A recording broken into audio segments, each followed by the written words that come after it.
Bismillahirrahmanirrahim. Assalamualaikum warahmatullahi wabarakatuh. Alhamdulillah kita berjumpa lagi di pagi hari ini dalam acara Psikologi Keluarga, dan acara ini disiarkan juga ke Batam melalui Radio Sela FM, kemudian ke Semarang, ke Yogyakarta, ke Sukabumi, dan juga ke Banyuwangi, dan juga Bondowoso dan kota-kota lainnya. Baik, kasus yang masuk adalah tentang seorang istri yang bercuriga pada suaminya karena punya sekretaris baru dan dia suka ngumpet-ngumpet kalau telepon. Yang kedua, seorang suami yang merasa kehilangan anaknya karena anaknya dipindah ke kota lain, jadi dia kangen dengan anaknya. Nanti detailnya akan dibacakan oleh Mbak Hajah Nur Nuning. Alhamdulillah di sini juga ada Haji Ari, ada Ustaz Junaidi, tentu saja ada Atep, Setiabudi yang megang switcher dan kamera. Assalamualaikum Ustaz Husain, Ustaz Abu Bakar Baraja, Mbak Hajah Nur Nuning. Baik, kita mulai acara ini kan membaca Al-Fatihah. A'udzu billahi minasy syaithanir rajim. Bismillahirrahmanirrahim. Alhamdulillahi rabbil alamin. Ar-Rahmanir Rahim. Maliki yaumiddin. Iyyaka na'budu wa iyyaka nasta'in. Ihdinas siratal mustaqim. Siratal ladzina an'amta 'alaihim ghairil maghdubi 'alaihim waladdallin.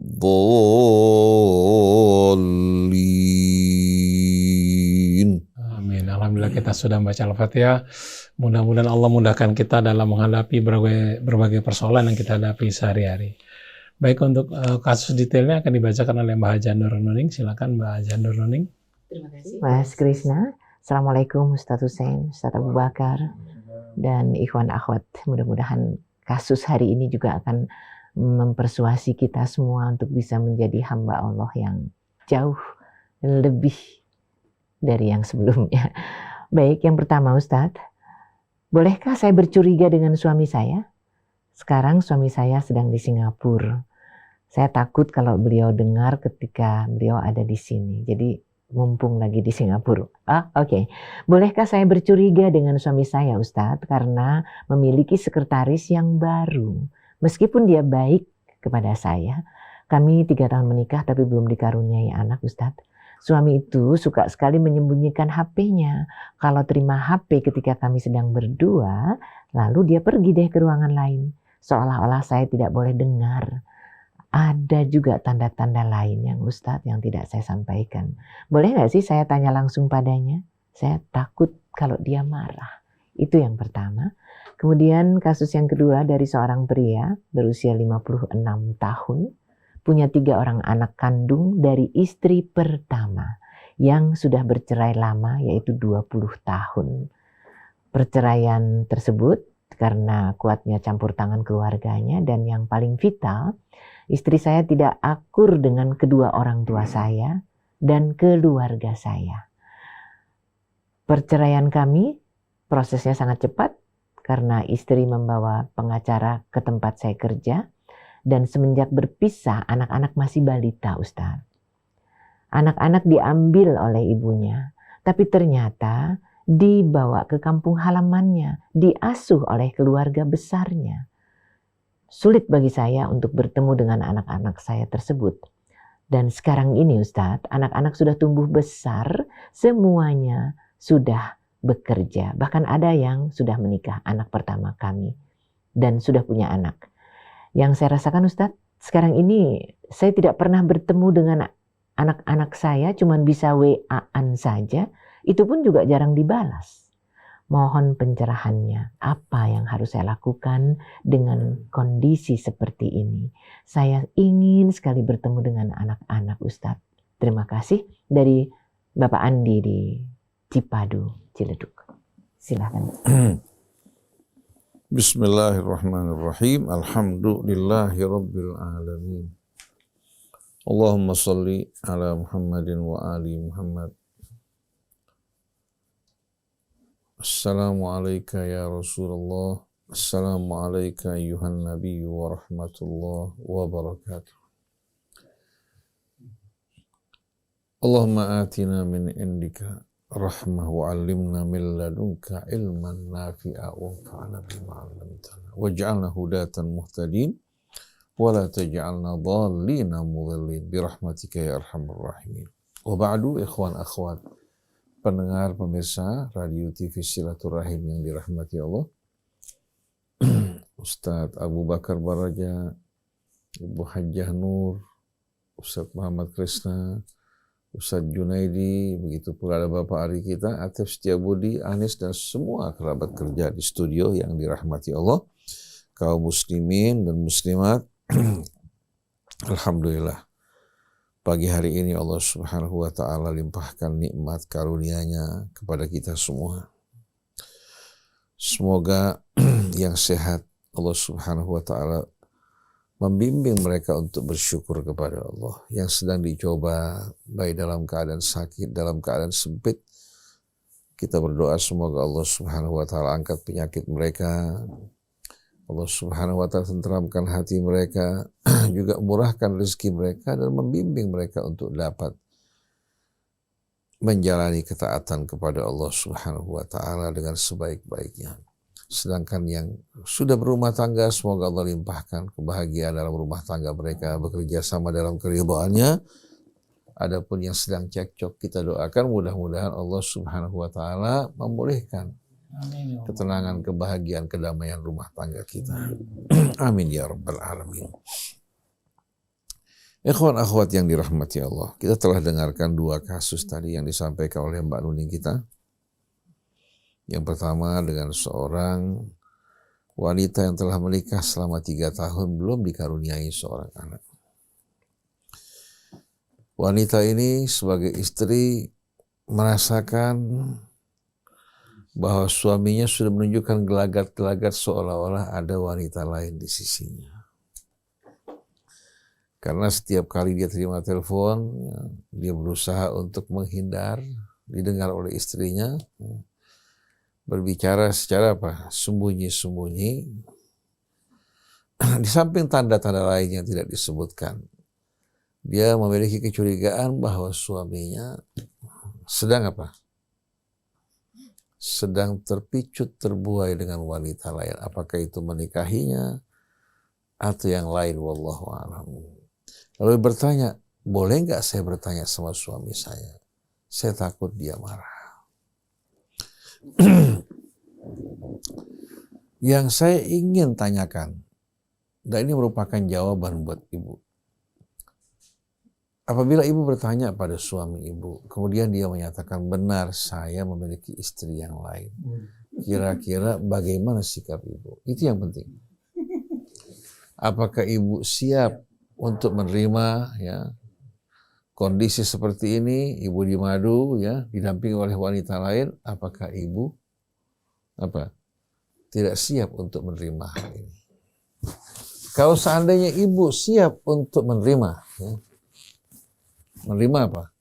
menerima wanita lain sebagai pendamping suami ibu, ibu boleh bertanya. Tapi seandainya ibu tidak siap, dan hal ini bakal membuat akhirnya hati ibu sakit, kalau seandainya benar suami ibu memiliki wanita lain, lebih baik ibu tidak bertanya. Allah berfirman dalam Al-Quran, La tas'alu an asya'in tubdalakum tasukum. Jangan kalian bertanya tentang sesuatu, kalau diberitahukan, membuat kalian membuat kalian sakit. Jadi ibu tanya pada diri ibu, kalau ibu siap untuk menerima kondisi apapun dari jawaban suami ibu, silakan ibu tanya. Tapi kalau seandainya ibu tidak siap menerima hal-hal yang menyakitkan hati ibu, lebih baik ibu pura-pura tidak tahu kalau ibu masih mencintai suami ibu. Ada kasus yang sama terjadi. Seorang wanita berumah tangga dengan suaminya, sudah memiliki beberapa orang anak. Tapi suaminya orang yang mampu dan kaya. Akhirnya dia menikah lagi, tapi sembunyi-sembunyi dari istrinya. Orang memberitahukan istrinya, kelihatannya suami kamu ini ada wanita lain. Dia bilang apa? Saya nggak mau tahu, nggak mau dengar. Saya hadapi dia seolah-olah istrinya hanya saya aja. Jadi suaminya selalu berhati-hati. Tidak pernah mau mengucapkan hal-hal yang kira-kira berhubungan hal tersebutnya. Apalagi menunjukkan hal yang bakal mencurigakan. Jadi si istri pura-pura tidak tahu, seolah-olah suami ini apa? Tidak memiliki wanita lain. Kebetulan suaminya menyimpan istri di tempat yang lain, tempat dia berusaha. Kalau suaminya lagi kesel, lagi marah-marah, si istri bilang, kamu kalau lagi gak enak perasaan, pegal-pegal, mendingan pergi aja keluar kota, ke kota tersebut. Suami langsung diam. Takut kalau sampai kasus terbuka. Padahal si istri tahu betul suaminya apa? Sudah memiliki wanita lain. Subhanallah, sampai dia tua, ya, sampai suaminya meninggal, suaminya nggak tahu bahwa apa? Istrinya tahu. Jarang-jarang kayak gitu. Ilmu dari mana tuh istri bisa sesabar itu, Mas? Karena apa? Kalau dia tunjukkan bahwa dia tahu suaminya menikah lagi, suaminya pertama akan terang-terangan, tidak akan ngumpet-ngumpet. Kedua, pasti minta waktu yang sama. Betul nggak? Tapi dengan cara seperti ini kan suami kalau datang pura-pura menunjukkan apa? Biasa. Dia merayu istrinya, berusaha menutupi. Dia bilang ada kebahagiaan melihat suami seperti ini. Dan nggak apa-apa dibandingkan ketika terima telepon nyingkir, terus pura-pura nggak mau denger, itu juga nggak apa-apa ya. Artinya kalau seandainya ya ibu siap menerima kondisi tersebut, ibu tanya, ya dengan sendirinya apa? Dia bakal terbuka kan. Nah pada saat terbuka dia nggak bakal apa? Nggak bakal ngumpet-ngumpet lagi. Nah ibu bertanya, siapkah ibu menerima kondisi apapun yang bisa menyakitkan ibu? Kalau seandainya tidak, mendingan ibu pura-pura bodoh, ya, pura-pura tidak tahu, ya. Kalau ibu masih mencintai suami ibu, kalau masih mencintai, tapi kalau seandainya ibu merasa sudah tidak mencintai suami, bersamanya merupakan kehidupan yang tidak nyaman dan lain sebagainya, ya, ibu siap untuk menerima kondisi apapun. Kalau ibu dengar dari suami ibu hal-hal yang memang ibu anggap sebagai apa? Hal yang tidak tepat. Maka pertanyaan ini bisa menjadi detonator. Ya, artinya pada saat itu ibu bertanya, kalau dia mengatakan bahwa dia memiliki wanita lain, ibu bisa bersikap di sana. Apakah ibu akan menerima? Apakah ibu akan memutuskan saya tidak siap untuk menerima diri saya di madu? Tapi ala kulli hal, sebelum seseorang mengambil keputusan, hendaknya menimbang, ya, bermusyawarah dan juga istikharah, mohon petunjuk Allah Subhanahu wa taala. Karena keputusan kita ini akan menentukan apa-apa yang akan terjadi di masa akan datang. Kalau tergesa-gesa bisa menimbulkan penyesalan. Karena banyak wanita mengambil keputusan cepat berpisah dari suaminya karena dengar suaminya menikah dengan wanita lain. Akhirnya apa? Begitu dia berpisah, dia merasakan ternyata apa? Kehidupan yang tadinya masih terasa terisi oleh sesuatu merasakan kehampaan. Dia menjumpai pria-pria yang berusaha mendekat menghampirinya. Ya. Kebanyakan dari mereka tidak punya tujuan yang tulus untuk menikah dengan baik-baik, menjadi pendamping yang baik.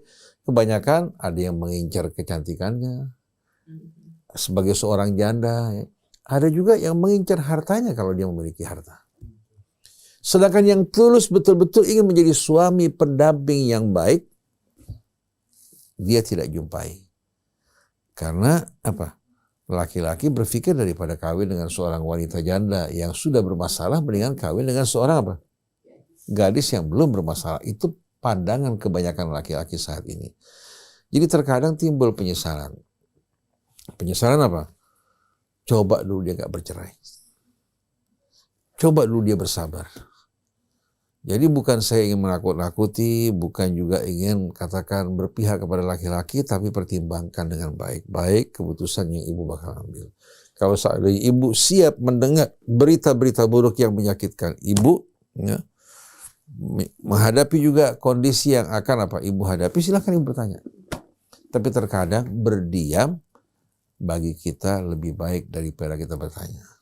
Karena kalau ibu masih sayang sama suami, ya, dengan kondisi seperti ini, ya, saya rasa akan lebih baik daripada ibu menghadapi kenyataan yang pahit. Apalagi kalau sampai suami marah, mengeluarkan pernyataan-pernyataan yang tidak menyenangkan.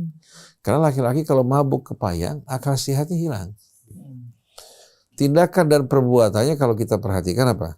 Kebanyakannya tidak sama sekali sesuai dengan akal sehat, apalagi mengikuti petunjuk agama. Kalau lagi suka sama suka, menjalankan perintah agama tidak terasa berat.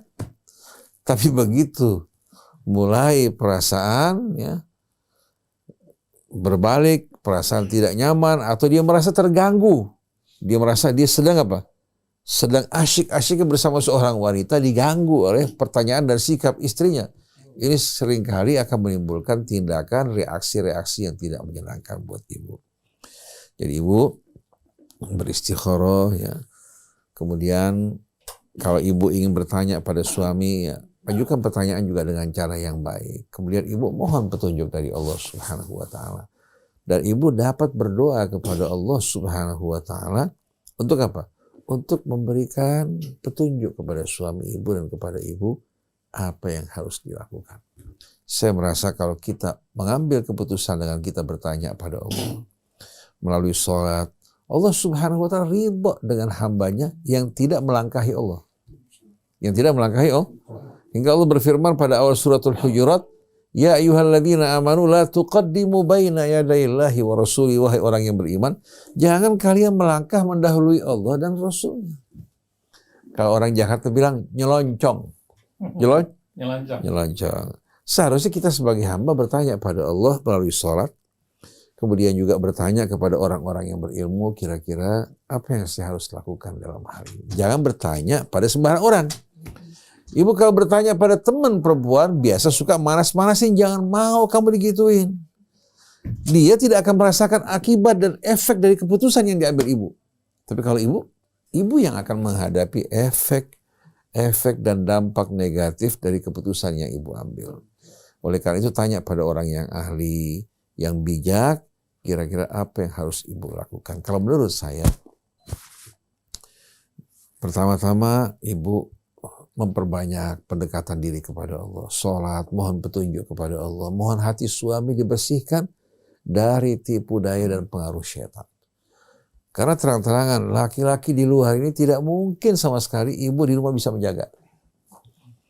Tapi kalau ibu berdoa, mohon pada Allah Subhanahu wa taala untuk menjaga, memelihara hati suami ibu, akhlak dan perilakunya. Insya Allah apa yang ibu harapkan, bahkan lebih daripada harapan ibu, Allah akan menjaga suami ibu sebagaimana menjaga ibu di rumah. Dan kalau bisa juga ibu harus memperhatikan diri ibu. Ibu ingin suami dijaga, ibu juga harus menjaga diri ibu. Menjaga diri ibu. Jangan perempuan banyak memperhatikan perilaku suaminya, tapi dia lupa untuk memperhatikan perilaku dirinya. Jadilah wanita yang salihah, wanita yang taat pada Allah, yang menjaga dirinya dalam keridhaan Allah. Pada saat ibu mengangkat tangan, Allah Subhanahu wa taala yakin pasti akan kabulkan. Jadi pilihan kembali kepada ibu. Mudah-mudahan ibu diberikan jalan keluar yang terbaik tanpa merusak rumah tangga ibu. Wallahu a'lam. Yang pertama. Yang kedua, seorang laki-laki berpisah dengan istrinya kurang lebih selama 20 tahun. Sebab perpisahannya karena alasan intervensi dari pihak keluarga wanita, juga karena ketidakcocokan istri dengan mertua dan keluarga suami. Kemudian anak sebanyak 3 orang anak dibawa oleh ibu. Diasuh oleh ibu, kemudian diserahkan kepada pihak keluarga ibu untuk mengasuhnya di daerah. Hingga sang ayah tidak dapat berjumpa sering-sering dengan anaknya. Akhirnya setelah anak tersebut dewasa, menikah bahkan, orang tuanya ingin bisa berkomunikasi dengan anaknya, ternyata melalui WA pun terkadang tidak dijawab. Nah, kalau kita perhatikan di sini, ada akibat, pasti juga ada sebabnya. Kalau seandainya bapak pada masa-masa katakan anak tersebut katakan dirawat di daerah, menyempatkan diri untuk menengok mereka, Karena bagaimanapun jauhnya pasti bapak punya waktu. Kemudian juga tidak mengabaikan kewajiban nafkah untuk diberikan pada anak-anak bapak. Masih ada ikatan di antara anak dengan orang tuanya. Tapi kalau bapak tidak berusaha menemui mereka, kemudian bapak juga mengabaikan untuk memberikan nafkah kepada mereka hingga anak merasa bapaknya mengabaikan mereka, yang turun untuk merawat, bertanggung jawab, bahkan memberikan nafkah sang ibu, pasti mau tidak mau akan muncul perasaan negatif di hati anak-anak bapak. Dan ini saya alami secara pribadi. Pada siapa? Pada orang-orang yang berada dalam lingkungan kita. Dia berpisah dari istrinya, istri yang turun tangan merawat anak-anaknya. Ya. Kemudian lama-kelamaan si anak merasa apa? Merasa bapaknya tidak peduli pada mereka. Apalagi bapaknya menikah dengan yang lain. Pasti akan menimbulkan rasa sakit hati. Dan si ibu juga ya, yang merasa sakit hati hingga terjadi perpisahan di antara mereka, pasti juga akan membawa pembicaraan, ucapan-ucapan yang berkesan negatif terhadap ayah mereka. Mau tidak mau pasti akan meninggalkan bercak-bercak di hati anak bapak, dan lama-kelamaan bercak tersebut akan akan menyatu. Akhirnya menimbulkan perasaan antipati terhadap bapak. Saya kira hal ini perlu melakukan pendekatan. Sang ibu salah kalau seandainya anak tidak diingatkan untuk berhubungan sama orang tuanya. Karena bagaimanapun juga ya, walaupun ayahnya katakan seorang non-muslim, anak tetap wajib bersikap baik pada orang tuanya, apalagi ayahnya seorang muslim. Tapi kalau kita menisbatkan kesalahan semuanya pada istri, kita lupa juga kesalahan kita, ini tidak sportif. Oleh karena itu, di samping kesalahan istri, bapak juga salah, tidak berusaha untuk melakukan pendekatan kepada mereka. Menurut pendapat saya, bapak berusaha sebagai seorang ayah ya, yang mungkin melalaikan sebagian kewajiban selama ini untuk datang pada mereka, bersikap lemah lembut ya, memperlakukan anaknya dengan baik ya, tunjukkan kerinduan kecintaan pada mereka, dan jangan ungkit hal-hal yang buruk, apalagi menyebut kejelekan ibu depan mereka. Karena begitu dia menyebutkan kejelekan ibunya di depan mereka, padahal si anak terikat dengan ibunya, langsung akan membuat dia menjauh dari sang ayah. Jadi dekati anak-anak tersebut, belai mereka, tunjukkan perhatian, insya Allah mudah-mudahan hati mereka akan terbuka. Karena hati manusia ini unik. Di saat diperlakukan dengan lemah lembut dan baik, dia akan terbuka. Tapi di saat diperlakukan kasar, walaupun diberikan berbagai macam fasilitas, pasti dia akan menutup dirinya. Dia menerima, tapi hati tidak akan sama sekali memiliki rasa cinta dan hormat pada orang yang memperlakukan dirinya dengan cara yang kasar. Jadi saya pikir kalau bapak berlaku baik pada tetangga, pada masyarakat, anak-anak bapak lebih berhak untuk mendapatkan perlakuan yang baik. Mudah-mudahan Allah berikan hidayah kepada bapak, kepada juga istri atau mantan istri, begitu juga kepada anak-anak bapak. Mudah-mudahan diberikan hidayah hingga mengenal kewajiban mereka untuk berbakti dan bersikap mulia pada orang tua mereka. Wallahu a'lam. Masya Allah, Mas Krisna, ternyata berkaca melihat ke diri sendiri itu penting banget ya untuk langkah ke depannya. Apakah gerangan yang akan disampaikan oleh psikolog kita? Mari kita simak dengan telinga jiwa juga. Silakan. Bismillahirrahmanirrahim. Assalamualaikum warahmatullahi wabarakatuh. Waalaikumsalam warahmatullahi wabarakatuh. Alhamdulillah. Begitu nikmatnya ketika kita punya hati yang penuh dengan kebaikan. Begitu kita bisa menikmati sesuatu yang menyenangkan. Penglihatan kita, pendengaran kita yang selalu melihat, merasa senang di hati kita. Itulah suatu nikmat. Jika kita timbul curiga, nikmat itu akan berkurang. Ketika kita bercuriga, pandangan kita berubah, pendengaran kita berubah, penglihatan kita yang indah menjadi suram ketika kita curiga. Pendengaran kita akan menjadi kabur, salah, karena kita mulai curiga. Boleh nggak kita curiga? Jelas kita nggak boleh. Ngapain kita curiga? Tapi kita berusaha melihat kebaikan itu yang benar. Kita curiga, suami saya ini kok sudah mulai, kata-kata sudah mulai, artinya sebelumnya enggak dong. Kalau dia sudah mulai, artinya sebelumnya enggak. Nah, waktu dia tidak mencurigai, dia tidak lari teleponnya, apa yang membuat diri kita berbuat untuk tetap bersama kita? Ketika dia sedang bersama dengan kita, apa yang sudah kita lakukan sehingga dia tidak mencurigai? Dia tidak melakukan satu perbuatan yang curiga. Apa yang sudah kita lakukan sebagai seorang istri, sebagai seorang suami? Kalau suaminya curiga sama istrinya, apa yang sudah kita lakukan agar supaya istri ini tidak menunjukkan kecurigaan? Itu yang paling kita harus perhatikan. Yang membuat perhatian kita curiga karena putusnya interaksi kita dengan suami. Ketika interaksi itu sudah mulai terputus, misalnya ketika lagi duduk bersama, komunikasi kita ngeselin.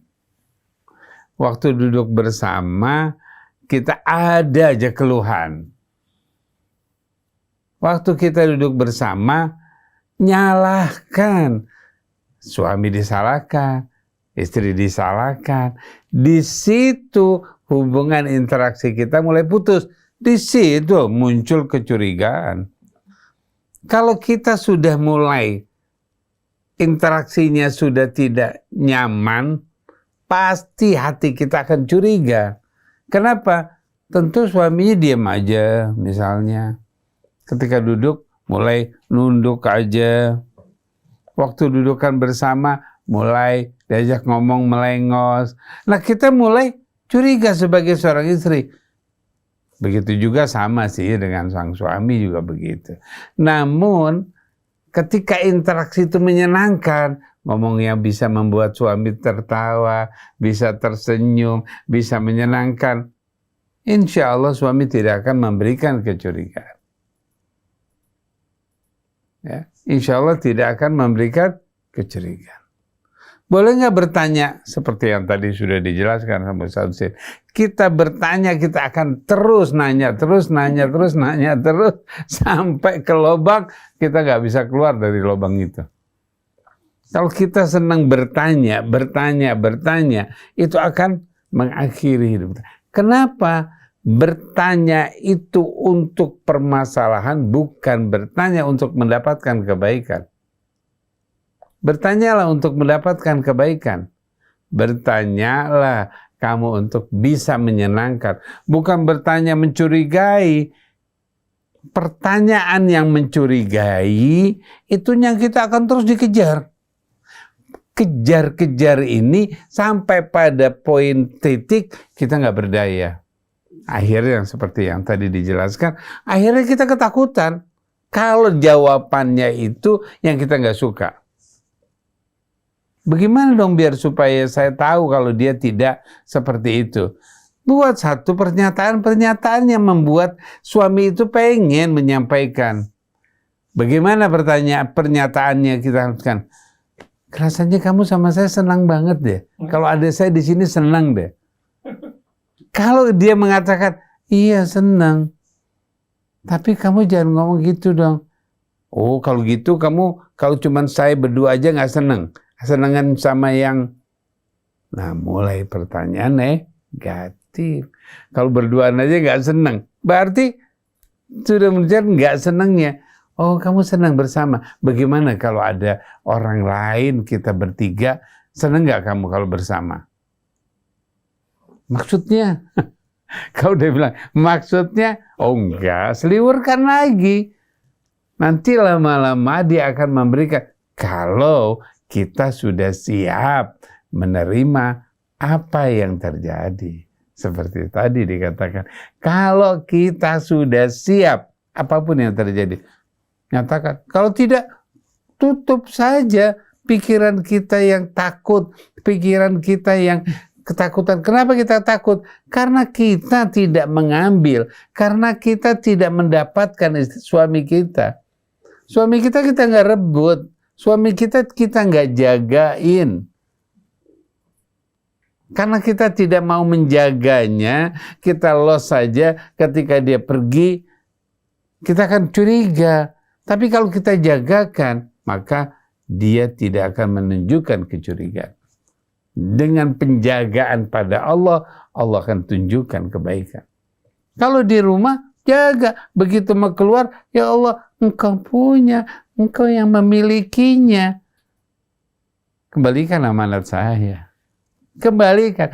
Artinya, ketika dia sudah pergi, haknya Allah, bukan hak kita lagi. Paling kita memberikan informasi. Nanti jam 5 pulangnya, saya akan siapkan. Begitu kita bilang siapkan, dia akan berpikir, menyiapkan apa? Ketika dia mau pergi, kita informasikan kapan kembalinya itu, bahwa kita ada keinginan tertentu. Di situ namanya interaksi yang baik. Nggak ada curiga. Kalau misalnya suami mau pergi, nanti pulang jam berapa? Nah, sudah memutus interaksi. Nggak usah ditanya. Kita bilang, nanti kalau pulang, saya akan siapkan. Oke, kalau gitu saya malam pulangnya jam 7. Disiapkannya di jam 7 ya.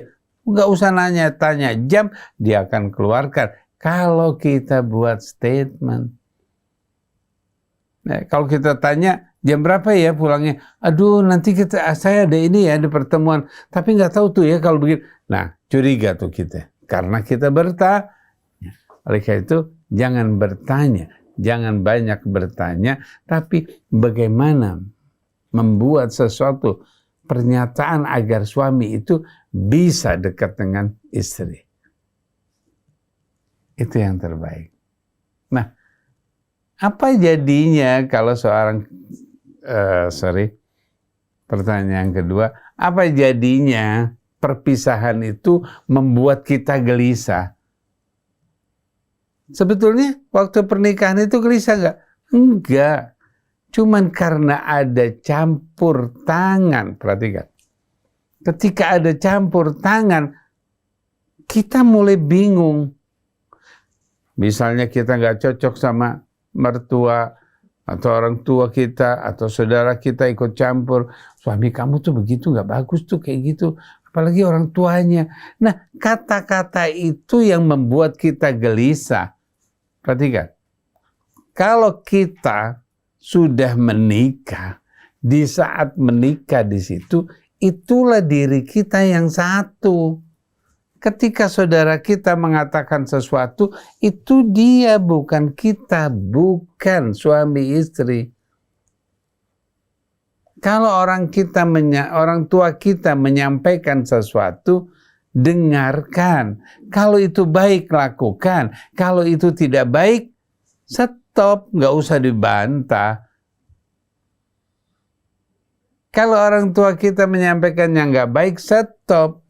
Kalau kita nggak cocok sama mertua, berusahalah bahwa saya menyintai anaknya, saya menikah anaknya, tentu anaknya ini adalah dari orang tuanya. Berarti kita juga sayang.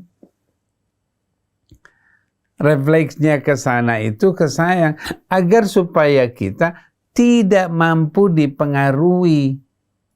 Kalau sudah terjadi bagaimana? Ketika memang sudah terjadi, yuk kita damaikan hati kita untuk anak-anak kita. Kita tetap berpisah, nggak usah bertemu, nggak ketemu lagi, nggak banyak komunikasi. Tapi anak kita masih, dia punya bapaknya. Kalau dia diambil ke orang lain, dia gelisah. Pada suatu saat saya mendapatkan seorang anak seseorang yang sudah menikah. Ya, kurang lebih 30 tahun usianya. Ya, dia selalu gelisah. dia belum pernah bertemu dengan bapaknya. Sejak dia usia 5 tahun, ditinggal sama bapaknya. Nggak tahu kemana si bapaknya. Setiap kali ditanya ke ibunya, nggak tahu. Siapa bapak saya? Nggak tahu. Jadi saya lahir dari siapa? Ada suaminya, bapak kamu ada, tapi sekarang nggak tahu. Kayak gimana bapak kamu? Nggak tahu. Jadi diblok sama sekali. Jahatkah, baikkah, diblok. Si anak itu gelisah mencari kebaikan kah, siapa bapaknya. Dia tanya si fulan, tanya keluarga, semua ditutup. Ber-30 tahun. Begitu usianya dia 30 tahun, dia punya anak, disitulah dia mulai gelisah mencari, siapa bapak saya. Dicari, bertemulah dengan seorang bapak. Dia mengatakan, kamu ingin menjadi bapak saya, mau nggak kamu saya jadikan kamu bapak saya? Sampai seperti itu. Dia menginginkan dia pengen punya seorang bapak. Setiap kali bertemu dengan seorang yang dia cocok, dia bilang, mau nggak kamu jadi bapak saya? Jadi ayah saya. Begitu dahsyatnya seorang ayah maupun seorang ibu. Kenalkan, berikan. Tapi saya udah tahu nih sekarang. Tapi dia nggak mau ketemu sama saya. Nggak susah. Informasikan, kalau saya ini bapak kamu, saya ini ayahmu yang benar. Saya informasikan apa yang kita lakukan, kebaikan apa yang kita lakukan. Jangan yang nggak baik. Jangan masa lalu itu kita ceritakan karena dulu itu ayah itu nggak bisa ketemu sama kamu karena kamu jauh. Jangan. Tapi bagaimana kita menginformasikan kebaikan-kebaikan yang ada pada kita maupun harapan kita bertemu dengan dia. Sayang, ayah paham kamu juga sayang, cuman waktu kita belum ada.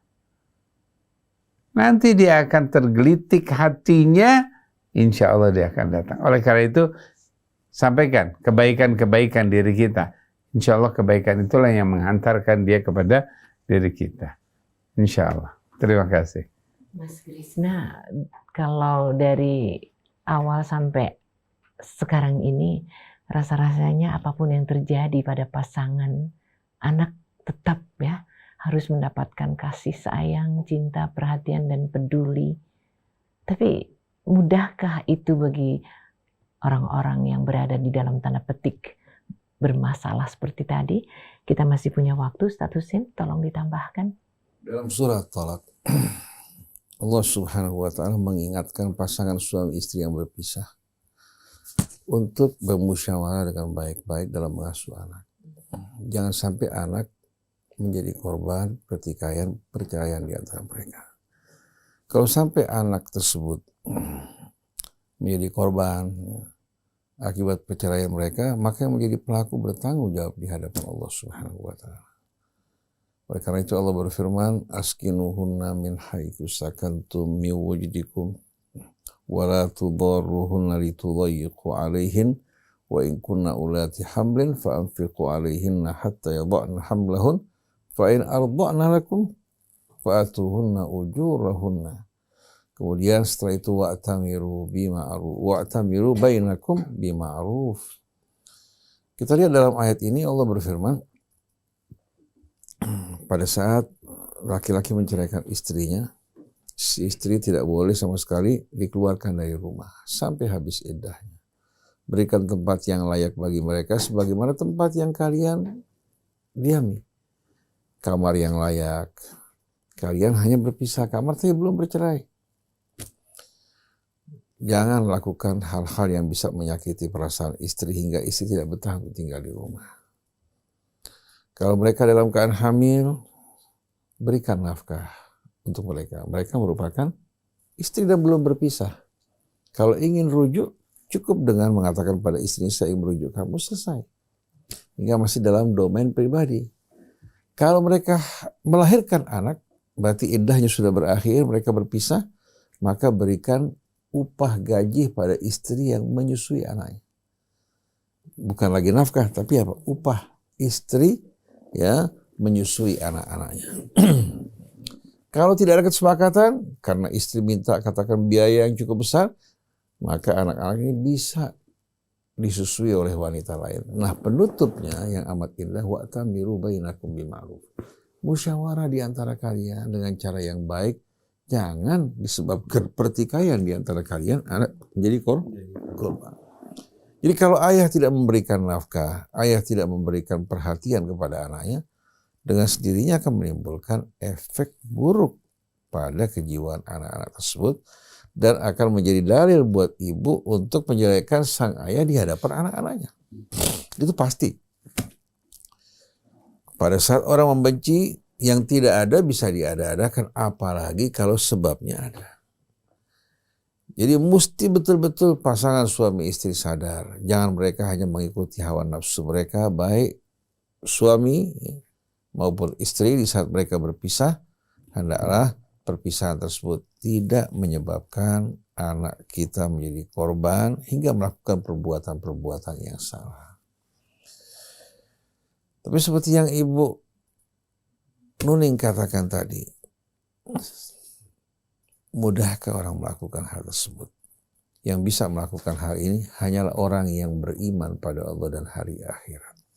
Oleh karena itu setelah ayat ini Allah menurunkan ancaman dan juga kabar gembira bagi yang bertakwa pada Allah. Wa man yattaqillah yaj'al lahu min amrihi yusra. Wa man yattaqillah yukaffir anhu sayyi'atihi wa yu'dhim lahu ajra. Siapa yang bertakwa pada Allah, Allah akan mudahkan urusannya, akan ampuni dosanya, dan menganugerahkan baginya ganjaran yang amat besar. Kehidupan dunia ini merupakan ujian, bukan puncak kehidupan, tapi baru apa? Perjalanan menuju puncak kehidupan. Kalau kita mengikuti hawa nafsu dalam menjalani kehidupan dunia, maka akhir yang kita akan terima adalah akhir yang amat mengerikan. Tapi kalau kita hadapi dengan iman kepada Allah, iman kepada hari akhir, laki-laki menjalankan kewajibannya ya, sebagai seorang ayah, begitu juga istri menjalankan kewajibannya sebagai seorang ibu, baik mereka berkumpul bersama-sama atau mereka berpisah, tetap mereka tidak mengabaikan kewajiban mereka sebagaimana yang Allah Subhanahu wa taala perintahkan. Oleh karena itu, hendaknya masing-masing selalu ingat kepada Allah, ingat kepada hari akhir. Ingat untuk betul-betul menjalankan kewajibannya sebelum dia menuntut haknya. Kalau seorang bapak ingin bertemu dengan anaknya karena berpisah bersama istri, ingat dia sudah menjalankan kewajiban dia belum untuk memberikan nafkah bagi anak-anaknya ya, yang berada di bawah asuhan istri. Kemudian juga menghubungi mereka dengan cara baik-baik. Insya Allah ini akan meninggalkan kesan yang positif dan negatif, juga akan bisa mengurangi kemarahan istri akibat perpisahan. Kapan waktu dia bisa berjumpa dengan anak-anaknya, dan jangan sekali-kali karena dorongan hawa nafsu atau mengingat hal-hal yang buruk yang terjadi di antara mereka, akhirnya mengucapkan atau melakukan sesuatu yang tidak baik. Istri jangan menjelekkan mantan suaminya. Suami juga jangan menjelekkan mantan istrinya. Dan hendaklah masing-masing menjalankan kewajibannya agar kita bisa sukses di hari akhir. Kalau seandainya hak ibu tidak terpenuhi di dunia, ibu bisa menuntut di hari akhirat. Begitu juga kalau hak bapak tidak terpenuhi, bapak bisa juga mendapatkan gantinya di hari akhirat nanti. Tapi yang sebaik-baiknya, berlapang dada, saling memberikan maaf. Dan memberikan maaf ini akan membuat dosa-dosa kita juga diampuni oleh Allah Subhanahu wa taala. Dan ingat, tidak ada kesempurnaan dalam kehidupan dunia. Tidak ada kesempurnaan dalam kehidupan dunia. Tapi kalau ada cinta, kita bisa memaklumi kekurangan orang yang kita cintai. Tapi begitu mulai kebencian menguasai hati kita, subhanallah, kebaikan yang kita lihat akan berubah menjadi apa? Menjadi keburukan. Tapi kalau orang beriman pada Allah, pada saat dia cinta tidak keluar dari rel, pada saat dia benci tidak keluar juga dari rel. Ini yang seharusnya seorang mukmin lakukan dalam hidup ini. Wallahu a'lam. Mas Krisna, Tampaknya kita semua perlu tips bagaimana kalau pasangan kita enak banget terima telepon terus nyingkir. Lagi berdua gitu loh. Emang apa sih yang beratnya ketika itu terjadi? Ibu Nurin bilang tadi, baik seorang perempuan atau seorang laki-laki, di saat dia melihat pasangannya menerima telepon sembunyi-sembunyi, pasti apa? Pasti akan menimbulkan kecurigaan. Oleh karena itu, hendaknya di antara suami istri ada keterbukaan. Kalau suami ingin istrinya menjaga, dia harus menjaga. Jadi kalau suami ingin istrinya menjaga, maka suami juga harus menjaga. Begitu juga seorang istri kalau dia ingin menjaga suaminya agar tetap hormat, tidak bercuriga padanya, dia juga tidak melakukan hal-hal yang menimbulkan kecurigaan di hati suami. Contoh sebagai saya seorang ustadz, mau tidak mau apa? Terkadang ada hal-hal yang mesti dirahasiakan. Orang bertanya dalam satu urusan yang sifatnya pribadi. Dia tidak ingin orang lain tahu. Kalau seandainya ya, istri saya juga katakan dalam hal ini ingin tahu, dengan sendirinya ini menyalahi apa? Menyalahi aturan. Tapi sebahagian besar waktu saya ini, handphone terbuka, dia bisa melihat WA-nya, SMS-nya, bahkan bisa apa? Bisa juga mendengarkan saya bicara bersama orang lain di samping dia. Tapi kalau masalah pribadi, saya bilang ini masalah pribadi. Dia mau bercerita yang orang lain tidak ingin tahu. Saya kira juga dia akan mengerti asal sikap kita betul apa? Pada waktu yang lain tidak menunjukkan hal-hal yang mencurigakan. Betul nggak? Nah, istri juga demikian. Kalau dia bersikap betul-betul hormat, menjaga juga kehormatannya, tidak menunjukkan sikap-sikap yang mencurigakan, akan menumbuhkan kepercayaan di hati suami. Dan kita harus ingat, kepercayaan bisa sekejap hilang. Tapi menumbuhkan kepercayaan membutuhkan waktu. Seperti orang, kalau mencabut pohon kan cuma sekejap. Tapi untuk menanam, memupuk ya, itu amat sulit. Oleh karena itu jangan pernah pasangan suami istri kebahagiaan mereka digores oleh ketidakpercayaan. Begitu rasa tidak percaya muncul, begitu juga rasa tidak hormat muncul, maka rumah tangga sukar untuk dipertahankan. Tapi dengan adanya rasa hormat satu sama lain, ya, tidak ada saling mencurigai juga satu sama lain, akan membuat kedekatan di antara mereka ya, akan semakin erat dan semakin dekat. Dan kita lihat dalam kehidupan Nabi kita Muhammad Sallallahu Alaihi Wasallam, kita lihat bagaimana Nabi memperlakukan istrinya. Dengan cara yang bijak, yang amat mulia, memperlakukan mereka dengan hormat, bukan mentang-mentang laki-laki, dia berbuat sekehendak hatinya terhadap istrinya, tidak. Laki-laki bukan diciptakan Allah untuk menjadi lawan wanita atau sebagai pelindasnya.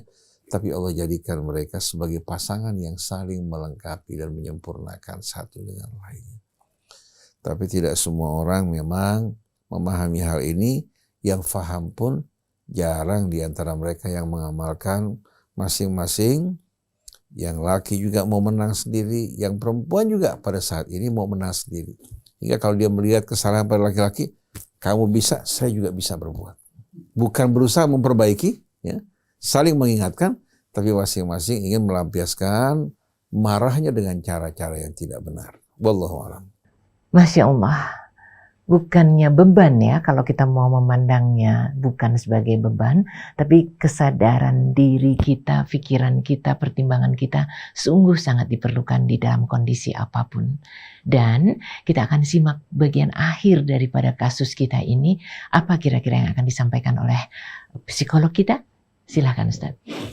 Bismillahirrahmanirrahim. Dalam keluarga, seperti yang tadi dijelaskan, adanya kepercayaan. Nah, kasusnya ketika seorang mendapatkan telepon, suami mendapatkan telepon, ya, kemudian dia pergi menghindar dari istrinya, menimbulkan curiga, menghilangkan kepercayaan. Namun akan mendapatkan kepercayaan dari istri ketika kita mendapat telepon, kita minta izin. Telepon di luar dulu ya. Kita minta izin. Kita bilang, maaf, saya mau telepon di depan. Maaf, saya mau ke kamar mau telepon. Minta izin. Ketika izin itu menunjukkan bahwa kepercayaan. Minta dipercaya. Artinya ketika kita minta izin, dia izinkan, selesai. Tidak ada kecurigaan. Tidak ada kecurigaan. Artinya, lakukanlah yang jelas dan nyata. Inilah kehidupan. Insya Allah curiga itu akan hilang. Yang kedua, curiga itu tidak akan muncul kecuali kita ada sesuatu yang belum kita dapatkan dari suami, belum kita dapatkan dari istri. Apa itu? Ketika kita menginginkan kepada istri, istrinya cuek. Ketika istri menginginkan suami, suaminya cuek. Nah, disitulah muncul. Contoh yang sederhana, suami minta ngambilkan air minum. Iya, ntar dulu. Itu menimbulkan proses kecurigaan. Ketika istrinya mengatakan, Mas, nanti pulangin jam 5 ya. Waduh, nggak bisa. Begitu udah situ, itu menimbulkan kecurigaan. Mas, nanti pulangin jam 5 ya. Oke, saya usahakan. Itu menguatkan kepercayaan. Jadi keterikatan inilah yang akan menumbuhkan. Insya Allah. Terima kasih. Ini jawaban kita ini ya, yang kita ucapkan untuk ibu. Untuk ibu. Karena apa? Karena suami ibu tidak hadir bersama ibu. Kalau suami ibu bertanya dalam masalah ini, atau katakan ibu berkenan untuk mengajak suami bersama-sama, kita akan berikan nasihat buat suami ibu. Betul nggak? Tapi karena ibu yang bertanya tanpa suami di sini, ya, dengan sendirinya, dalam memberikan jawaban disesuaikan dengan kondisi ibu. Contoh bertanya pada suami di saat ibu curiga. Nah, ibu harus persiapkan diri ibu. Betul nggak? Apalagi suami ibu seorang pemarah. Jadi jangan dikatakan bahwa saya berpihak pada laki-laki.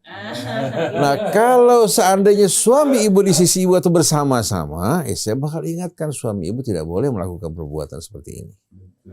Betul nggak? Tidak boleh melakukan perbuatan seperti ini. Tapi memang dalam kehidupan rumah tangga ini, yang paling penting keterbukaan dalam keridhaan Allah Subhanahu wa Ta'ala. Buat saya sebagai contoh seorang suami, ya, saya bisa menerima istri marah, kesel, bahkan banting pintu, saya masih bisa terima.